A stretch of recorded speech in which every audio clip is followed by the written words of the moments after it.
বিজয় একটি সাধারণ কেবল অপারেটর, যার জীবন সিনেমার মতো রোমাঞ্চকে ভরা। এই যে বিজয়ের স্ত্রী নন্দিনী, তাদের দুটো মেয়ে আছে। ছোট মেয়ের নাম অনু এবং বড় মেয়ের নাম অঞ্জু। এরা একটি ছোট্ট শহর গোয়াতে সুখে জীবন কাটাচ্ছিল, কিন্তু এই সুখের ফ্যামিলি একদিন দুঃস্বপ্নে পরিণত হয়ে যায় কেন? বিজয় প্রায় পুলিশ স্টেশনের সামনে একটি চায়ের দোকান ছিল, আর ওই চায়ের দোকানে প্রায় চা খেতে যেত। আর ওই চায়ের দোকানে অনেক পুলিশও আসতো চা খেতে। তার জন্য পুলিশের সঙ্গে অনেক মেলামেশা ছিল বিজয়ের। বিজয় আর বিজয়ের পরিবার পাঞ্জিম যাওয়ার জন্য প্ল্যান করে, আর পাঞ্জিম ঘুরতে যায়। ওইখানে বিজয়ের বড় মেয়ে অঞ্জু নেচার ক্লাব যাওয়ার জন্য পারমিশন চায়, আর বিজয় পারমিশন দিয়ে দেয়। আর অঞ্জু ক্লাবে গিয়ে অনেক মজা করে, কিন্তু ওইখানে কিছু খারাপ বদমাইশ ছেলেও ছিল, যারা মেয়েদের খারাপ খারাপ ভিডিও রেকর্ড করছিল। তারপরে একদিন অঞ্জু বাজার করে বাড়ি ফিরছিল, কিন্তু রাস্তায় হঠাৎ করে শ্যাম নামের একটি ছেলে সামনে এসে পড়ে। শ্যাম হচ্ছে ওই ক্লাবে কিছু বদমাশ ছেলে ভিডিও করছিল, তার মধ্যে একজন। শ্যাম অঞ্জুকে কিছু নেগেটিভ ভিডিও দেখিয়ে ব্ল্যাকমেল করে, আর বলে যে ওদের বাড়ির পিছনে আজকে রাত 9টার সময় দেখা করতে। তারপর শ্যাম ওদের বাড়ি রাত 9টার সময় আসে, কিন্তু অঞ্জু তার মাকে নিয়ে আসে। এটা দেখে শ্যাম অনেকটা রেগে যায়। অঞ্জু শ্যামকে বলে ভিডিও ডিলিট করার জন্য, কিন্তু শ্যাম বলে যে যেটা তোমার মেয়ের কাছে চেয়েছিলাম সেটা তুমি দিয়ে দাও, তাহলে ভিডিওটা ডিলিট করে দেব। এটা বলেই শ্যাম ওর মার দিকে যাচ্ছিল, আর অঞ্জু পিছন থেকে এসে একটি লাঠি দিয়ে শ্যামের মাথায় আঘাত করে, আর এই আঘাতের কারণে শ্যামের মৃত্যু হয়। তারপর বিজয় দোকান থেকে বাড়ি ফিরে এসে দেখে কেউ দুটো মেয়ে কান্না করছিল। তারপর নন্দিনীকে জিজ্ঞাসা করে কি হয়েছে। তারপর নন্দিনী সবকিছু বিজয়কে খুলে বলে। বিজয়ের অনেক ক্রাইম মুভি দেখার শখ ছিল, তাই প্রায়ই বিজয় ক্রাইম মুভি দেখতো, যার কারণে বিজয়ের মধ্যে ক্রাইমের অনেক বিষয়ে জানাশোনা ছিল। বিজয় বসে বসে ভাবছিল। তারপরে বিজয় প্রথমে রুম সাফ করে, রুমে পড়ে থাকা শ্যামের সিম কার্ড তুলে কাগজে মুড়িয়ে নেয়। তারপর নন্দিনীকে জিজ্ঞাসা করে শ্যামের লাশ কোথায় রেখেছে। নন্দিনী বলে ঘরের সামনে কবর দিয়ে রেখেছে। তারপর অঞ্জুকে শ্যামের গাড়ির চাবি আনতে বলে। তারপর ও শ্যামের গাড়ি ঠিকানা লাগানোর কথা ভাবে। যখন শ্যামের গাড়িতে বিজয় বসছিল, তখন এক পুলিশ অফিসার গাইকন্ডে দেখে ফেলে। তারপরে এই গাড়িতে করে একটা মোবাইলের দোকানে যায় বিজয়, আর একটি মোবাইল কিনে তার মধ্যে এই সিম কার্ড ভরে দূরে যাচ্ছিল একটি ট্রাক তার উপরে ছুড়ে মারে। তাকে ট্রাক যেখানে যায় ওইখানে লোকেশন বলে। তারপরে ওইখানে একটি পোস্টার দেখতে পায়। পোস্টারে লেখা ছিল মহাসৎসঙ্গ,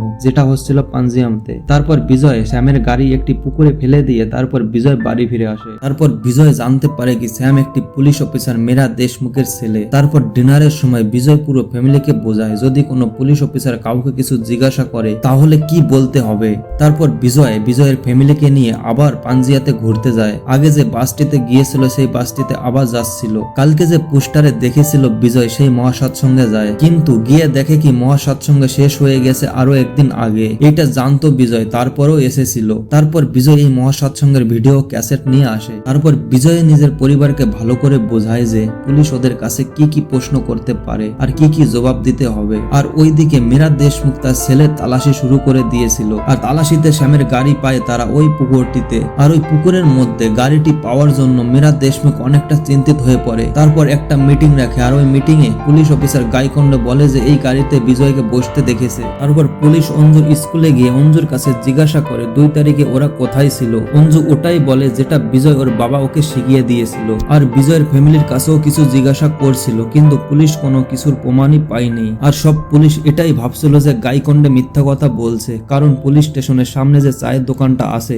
ওই চায়ের দোকানে গাইকন্ডে একবার চা খেয়ে চায়ের টাকা দিচ্ছিল না, যার কারণে বিজয় আর গাইকন্ডের মধ্যে ঝামেলা হয়েছিল। আর এর জন্য হয়তো বিজয়কে এই কেসে ফাঁসানোর জন্য বলছে। তারপর মীরা দেশমুখ বলে যে বিজয়ের ফ্যামিলিকে এক এক করে এনে জিজ্ঞাসা করতে। আর এই ভিডিও মীরা দেশমুখ দেখে মীরা দেশমুখের মনে সন্দেহ জাগে। তার জন্য 2 তারিখে বিজয়ের ফ্যামিলি কোন কোন জায়গা গিয়েছিল, কার কার সঙ্গে কথা বলেছিল, কোন বাসটিতে গিয়েছিল, বাসের কন্ডাক্টর থেকে চায়ের দোকানের মালিক পর্যন্ত সবাইকে ডেকে এনে জিজ্ঞাসা করা হয়, আর সবাই সঠিক উত্তর দেয়। আর এই কারণে মীরা দেশমুখের মনে আরো সন্দেহ জেগে যায়, কারণ সবাই এত সঠিক উত্তর কিভাবে দিতে পারে। তারপর মীরা দেশমুখ ওর বরকে বলে যে আমাদের কাছে যত প্রমাণ আছে ওটাই বোঝা যাচ্ছে বিজয়ের ফ্যামিলি 2 তারিখে পাঞ্জিয়াতে ছিল, কিন্তু আমি ফিল করতে পারি শ্যামের মৃত্যুর পিছনে বিজয়ের ফ্যামিলির হাত আছে। মীরা দেশমুখ যেটা বলছিল ওটা সত্যি ছিল। বিজয়ের ফ্যামিলি 2 বা 3 তারিখে পাঞ্জিয়ায় ছিল না, বিজয়ের ফ্যামিলি 5 তারিখে পাঞ্জিয়ায় ছিল। 2 তারিখে বিজয় শ্যামের গাড়ি নিয়ে নিজে যায় পাঞ্জিয়াতে। প্রথমে একটি মোবাইল কিনে মোবাইলের ভিতর সিম কার্ড ভরে একটি ট্রাকের উপর ছুড়ে মারে। তারপরও পোস্টার দেখেছিল মহাসৎসঙ্গ সেইখানে যায়। তারপর শ্যামের শ্যামের গাড়ি একটা পুকুরে ধাক্কা মেরে ফেলে দেয়। তারপরও একটা এটিএমে যায় আর ইচ্ছা করে সিসি ক্যামেরার দিকে তাকায়। তারপর বিজয় আবার বিজয়ের ফ্যামিলিকে নিয়ে 5 তারিখে আবার পাঞ্জিয়াতে যায়। পুলিশের কাছে কোনো প্রমাণ না থাকার কারণে বিজয় পুলিশকে পাগল বানাচ্ছিল। তারপর শ্যামের বন্ধুকে এনে জিজ্ঞাসা করা হয় আর শ্যামের বন্ধু বলে যে অঞ্জুর একটি নেগেটিভ ভিডিও বানায় নেচার ক্যাম্প থেকে।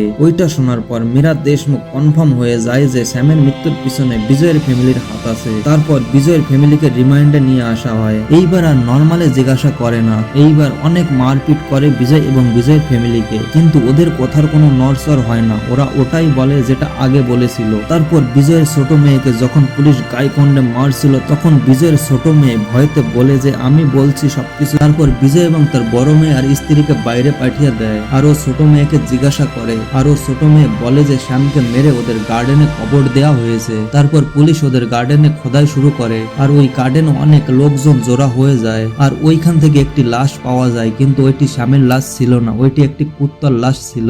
বিজয় আগে থেকেই জানতো যে পুলিশ ওদের ফ্যামিলি থেকে যেভাবেই হোক শ্যামের মৃত্যুর খবর বের করে নেবে। ওই কারণে বিজয় ওইখান থেকে শ্যামের লাশ অন্য জায়গায় নিয়ে যায় আর কুত্তার লাশ ওইখানে পুঁতে দেয়। তারপর বিজয় ওইখানে জোড়া হওয়া লোকজন আর মিডিয়ার সামনে গিয়ে বলে যে পুলিশ ওদেরকে অনেক মারপিট করে কোনো কারণ ছাড়াই আর ও ছোট মেয়েকে অনেক টর্চার করে গাইকন্ডে। তারপর ওইখানে জোড়া হওয়া লোকজন অনেক মারে গাইকন্ডেকে আর এই কারণে গাইকন্ডেকে সাসপেন্ড করে দেওয়া হয় আর মীরা দেশমুখ নেও চাকরি ছেড়ে দেয়। তারপর মীরা দেশমুখ আর ওর বর বিজয়কে দেখা করতে বলে আর বলে যে আমাদের অনেক বছর পর্যন্ত কোনো ছেলে মেয়ে হচ্ছিল না, তারপর একটি ছেলে হয় যার কারণে অনেক ভালোবাসার আদরের কারণে খারাপের দিকে চলে যায়, কিন্তু আমাদের ছেলে কোথায় আছে, আমরা কি ওর পথ চেয়ে বসে থাকবো কি না? বিজয় সোজাসুজি কোনো উত্তর দেয় না, ঘুরিয়ে ফিরিয়ে বলে যে আমাদের একটি ছোট্ট সুখের ফ্যামিলি ছিল, কিন্তু একদিন একটি না বলা অতিথি আমাদের ফ্যামিলিতে এসে সুখের ফ্যামিলিকে খারাপ করতে চাচ্ছিল, যার কারণে ওই না বলা অতিথি একদিন এই পৃথিবী থেকে উধাও হয়ে যায়। এটা শোনার পরে মীরা দেশমুখ কনফার্ম হয়ে যায় যে ওদের ছেলে আর বেঁচে নেই।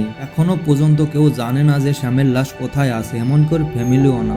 বিজয়ের স্ত্রী বিজয়কে জিজ্ঞাসা করে কিন্তু বিজয় কিছু বলে না। তারপর বিজয় একদিন পুলিশ স্টেশনে হাজিরা দিতে গিয়েছিল আর ওইখানে গাইকন্ডের জায়গায় একটি নতুন অফিসার এসেছিল আর ও বিজয়কে বলে যে তুমি পুরো গোয়া পুলিশকে কিভাবে পাগল বানিয়েছো, কিন্তু তুমি টেনশন নিও না, আমি যতদিন এই স্টেশনে আসি ততদিন পর্যন্ত এই কেসের তালাশি নিতে থাকবো, যদি একবার শ্যামের লাশ পেয়ে যাই তারপর তোমাকে ছাড়বো না। তারপর বিজয় বলে যে যতদিন পর্যন্ত এই পুলিশ স্টেশন আছে ততদিন পর্যন্ত আমার কোনো প্রবলেমই হবে না। বিজয় ইশারায় বলছিল যে শ্যামের লাশ এই পুলিশ থানার ভিতরেই রয়েছে। যখন শ্যামের মৃত্যু হয় তখন এই পুলিশ স্টেশনে কাজ চলছিল আর তখন এইখানে বিজয় শ্যামের লাশকে কবর দিয়া দেয় যাতে কারোর সন্দেহ না হয়।